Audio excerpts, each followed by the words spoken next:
Ketika Pak Bari melongok ke dalam mobil, dia terkejut karena semua penumpang yang ada di dalam mobil kondisinya cukup mengerikan. Hampir semua penumpang gosong seperti korban kebakaran dan bahkan ada yang anggota tubuhnya tidak lengkap.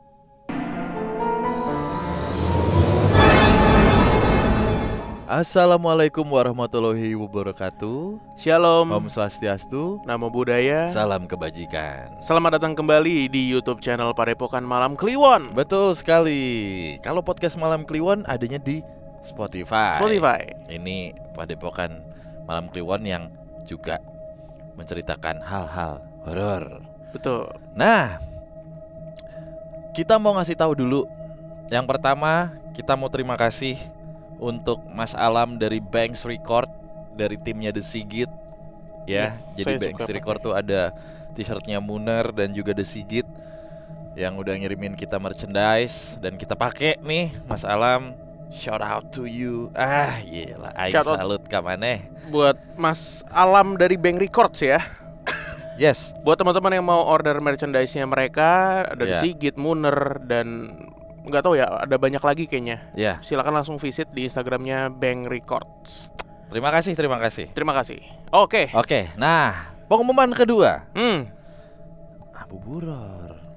Ya, kita saat ini lagi dalam fase perencanaan untuk mengadakan ngabuburit yang kedua. Betul. Kalau ini tayang di minggu ini, ya, episode ini tayang di minggu ini, berarti pantengin terus Instagram atau teman-teman silahkan ke Instagram @podcastmalamkliwon. Nanti di situ ada infonya. Berarti minggu depan lah paling cepat kita akan selenggarakan. Betul. Pokoknya detailnya akan ada di Instagram ya. Gratis. Wah, gratis. Itu tuh yang paling penting ya. Gratis. Dapat apa, Bang? Nggak ada. Datang aja kita silaturahmi. Ngomong-ngomong soal silaturahmi, gue juga mau ngucapin selamat datang buat teman-teman yang sudah subscribe atau berkunjung ke podcast Malam Kliwon, yang mungkin baru nonton 1-2 episode gitu ya. Beda dengan teman Kliwon yang sudah dari awal gitu. Nah, banyak banget gitu ya. Kenapa gue mengucapkan selamat datang? Karena ada beberapa komen-komen juga yang saran dan lain-lain gitu. Gue kumpulin aja. Kayaknya nih belum pernah mendengarkan dari lama nih podcast Malam Kliwon. Jadi ya podcast Malam Kliwon memang kayak begini baik begitu ya. Kalau dibilang serem ya begini gitu ya. Beda memang kita dengan teman-teman atau teman-teman kita lah ya. Dari Mr. Popo, lalu ada Mbak Gina dan lain-lain gitu. Mas siapa? Mas Reza. Ya pokoknya intinya di PMK nggak usah pasang ekspektasi tinggi-tinggi lah. Ya teman Kliwon pasti udah tahu lah gitu. Yoi. Tapi kita benar-benar ya kalau ada saran yang bisa kita lakuin, kita lakuin. Kita cobain. Kalau nggak ada ya mohon maaf gitu. Maksudnya nggak bisa kita lakuin. Kayak kemarin. Ini mah namanya menceritakan kisah horor, bukan mengisahkan kisah horor begitu. Ada yang komen. Emang iya? Ada.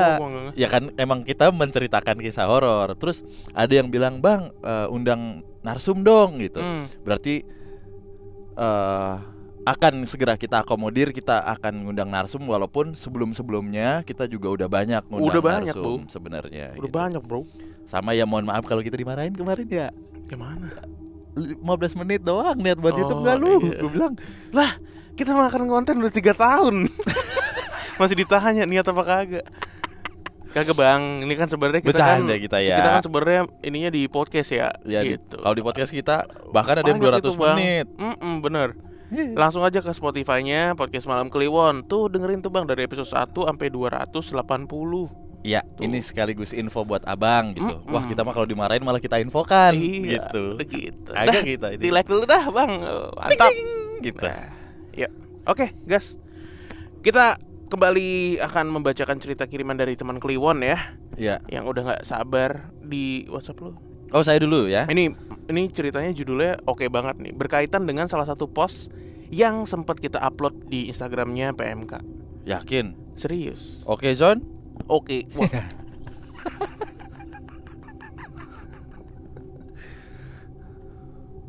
Oke. Oh iya, terkait salam, gue tuh banyak di-mention di Twitter. Bapak juga nggak? Kenapa lagi sih? Kan Twitter saya isinya udah aneh-aneh. Oh iya bener deh, lupa.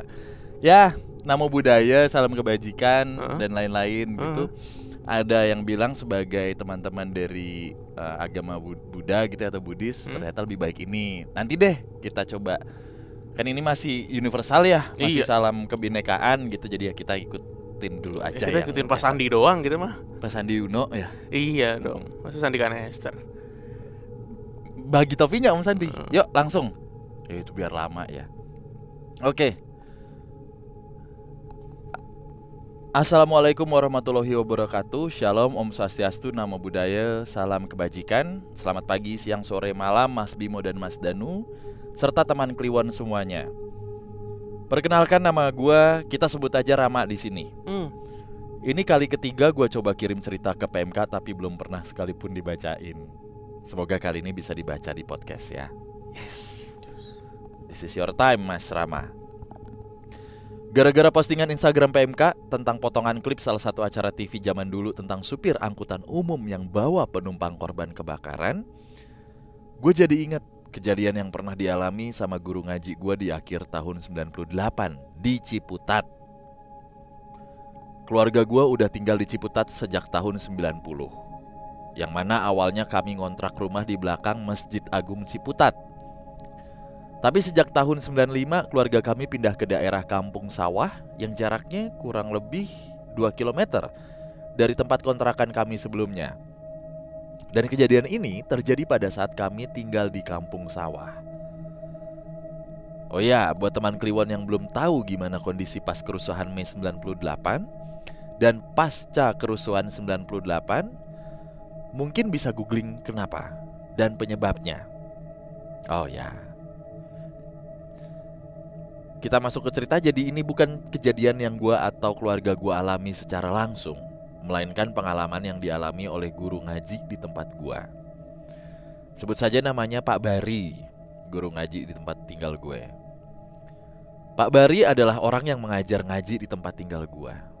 Dia ngajar ngaji sehabis isya di rumahnya. Karena pada saat itu lingkungan gue tinggal belum punya musola atau masjid, sehari-hari Pak Bari bekerja sebagai supir angkutan umum. Pada saat itu, angkutan umum di Ciputat belum seperti sekarang ini yang berplat kuning dengan rute yang cukup jauh.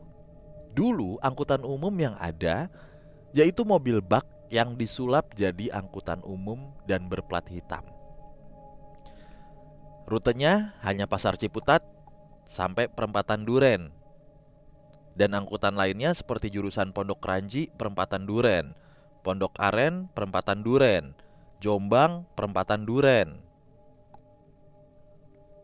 Angkutan umum tersebut beroperasi mulai dari jam 5 pagi sampai jam 6 sore saja. Kejadian ini di akhir tahun 98, pasca kerusuhan 98. Yang mana di Ciputat saat itu salah satu titik paling parah kerusuhan yaitu di gedung ada 2 di sini. Dia sebenarnya nyensor. Oke, kita sensor saja lah. Ada departemen store yang nggak begitu besar seperti di mall, tapi depannya R, dua-duanya. Pasti langsung ketebak lah teman-teman. Itu adanya di Ciputat. Pada saat itu banyak korban jiwa yang terbakar bersama dengan gedung tersebut. Mulai dari karyawan, pengunjung, hingga penjara yang terjebak di dalam gedung yang terbakar.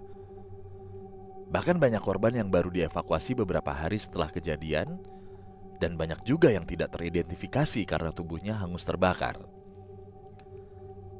Saat itu menjelang akhir tahun dan kondisi sudah perlahan mulai kondusif. Namun, gua agak lupa di sini. Kayaknya gedung R ini nih, departemen store R ini masih belum difungsikan lagi karena masih tahap perbaikan dan pembersihan sisa-sisa kerusuhan. Pak Bari saat itu melakukan aktivitasnya seperti biasa. Dan hari itu menurut Pak Bari banyak penumpang yang naik angkotnya bahkan sampai malam hari. Bahkan kami yang seharusnya diajar oleh Pak Bari, diajar mengaji, hanya diajar mengaji oleh istrinya aja. Jam 7:30 malam Pak Bari masih narik angkotnya dari perempatan Duren menuju Pasar Ciputat. Saat itu hanya angkot Pak Bari aja yang masih beroperasi. karena angkot lainnya hanya sampai jam 6 sore. Oh iya, informasi lagi, pada tahun itu jam 8 malam kondisinya sudah sangat sepi sekali ya, nggak seperti sekarang nih.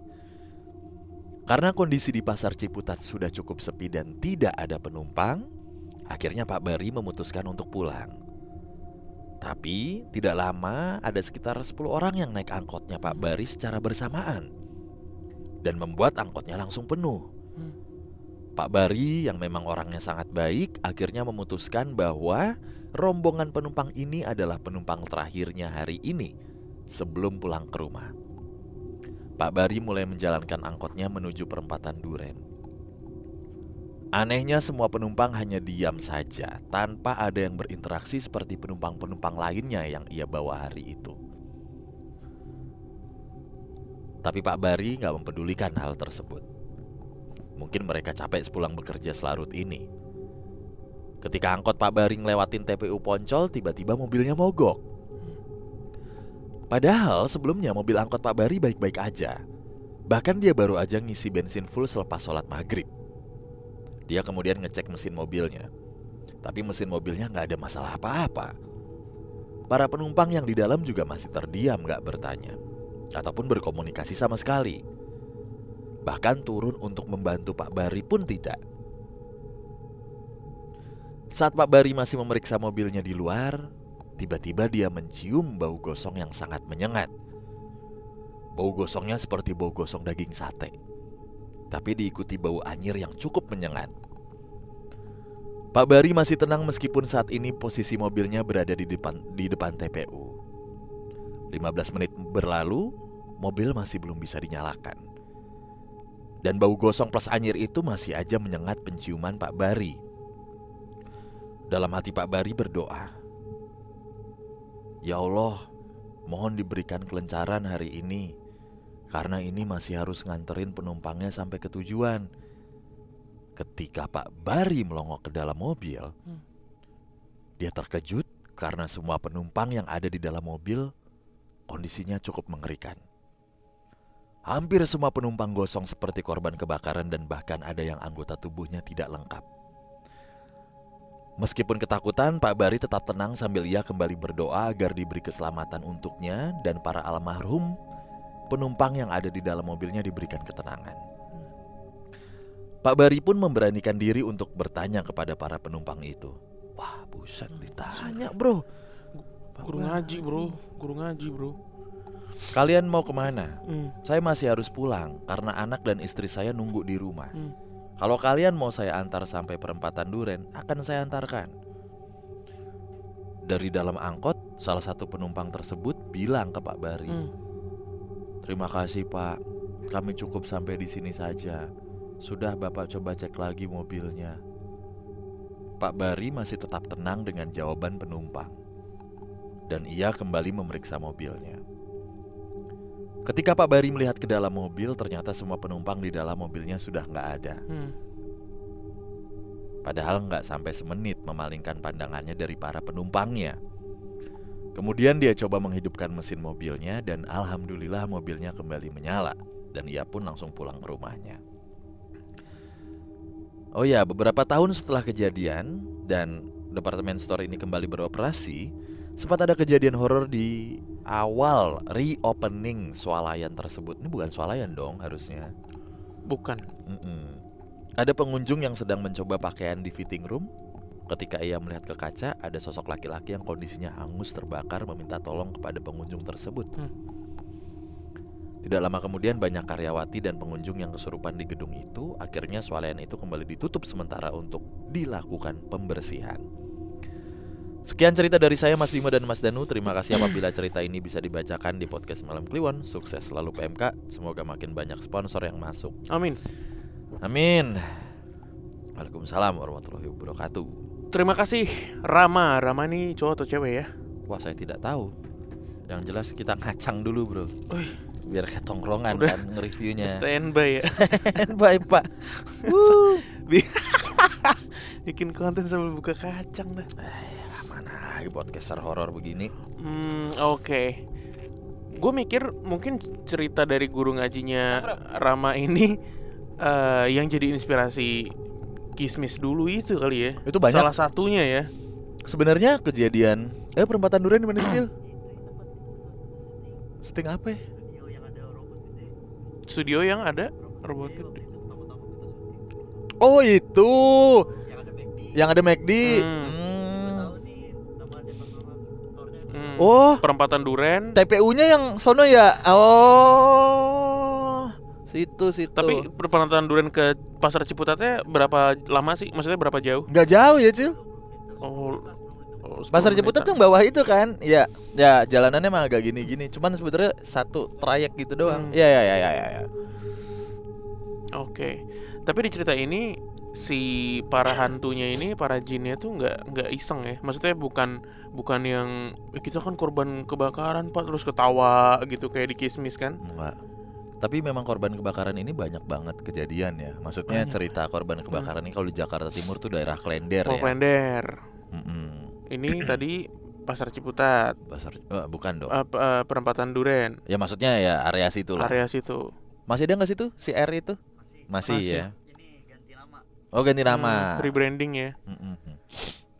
Iya. Ya. Ini urban legend yang luar biasa, legend anjir di Jakarta. Maksudnya gimana? Iya, urban penumpang legend. hangus ya.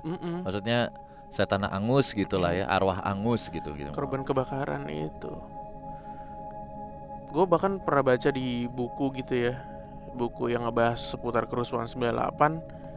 Kalau korban kebakaran ini tuh bukan terjebak sebenarnya, tapi dijebak. Oh, ini dari sisi sejarah. Ya. Jadi ada beberapa oknum lah ya. Ya. Yang dengan sengaja tuh menggembok si departemen store-nya ketika orang-orang pada masuk. Ibaratnya dia yang ngebuka gembok, dia yang nyuruh orang-orang pada buat ngejarah, dia yang jadi provokator gitu. Jarah. Orang-orang lari masuk ke dalam. 5 menit 10 menit dia tutup, dia gembok lagi. Ya. Terus dibakar. Ya banyak versi juga sih. Tapi kalau dari sisi itu gue juga pernah dengar. Yang penting yang di dalam bukan si ini asistennya kasino yang bule. Nah, yang donosan. Kenapa emang? Meleduk kan dalam mobil. Lampu tak kebakar bos. Gue lupa yang nyalain rokok. Bakar. Lebih lucu yang TV lah. Pak RT-nya ada. Ya itu lagi. Ya set. Kabel ini belum disambung. Coba dinyalakan. Buar. Ini loh. Aneh. Scene-nya tuh apa ya si asisten kasino ya? Itu asisten kasino apa dono sih? Lupa gue. Kasino dong, kan detektifnya kasino. Bukan. Yang nongol ini. Yaudah ntar aja. Iya. Gue selalu merinding dah cerita-cerita gini tuh. Nah terus juga ini sih sebenarnya apa ya, akumulasi dari cerita-cerita orang sebenarnya juga. Dari mulut ke mulut ya. Mulut ke mulut, iya. Jadi banyak distorsi tuh. Nggak tahu siapa yang ngalamin sebenarnya nih. Iya. Iya kan? Udah mulut keberapa nih yang cerita? Gitu. Ya, tapi iya di sekarang juga udah mulai jarang sebenarnya. Nggak ada ya. Jarang. Tapi ya 2000-an lah. Kalau ada bau angus lagi ketika teman-teman sedang menyalakan mobil, jangan langsung takut dan mengira itu ada setan gosong ya. Bisa jadi cicak Pak di mesin Anda. Cicak bener. Atau curut. Curut gosong. Masuk ke fan belt. Gitu tuh. Gitu. Riweh, bener riweh, ada bau gosong campur anyir, bener itu. Ini pasti setan klender nih. Enggak begitu. Jangan. Curut taunya. Ya? Ya udah. Oke. Terima kasih ya Mas Rama atau Mbak Rama. Kayaknya Mas Rama deh ini. Lebih common Mas kalau Rama. Iya. Kalau ceweknya Sinta kan. Rama dan Sinta. Betul. Iya. Terima kasih ceritanya. Semoga sehat-sehat terus. Ya, terima kasih. Jangan lupa di like videonya teman Kliwon. Jangan lupa komen juga absen dari mana daerah kalian. Wes, nanti kita absen di episode 2 ngacang dulu. Ya, udah. Bye. Bye.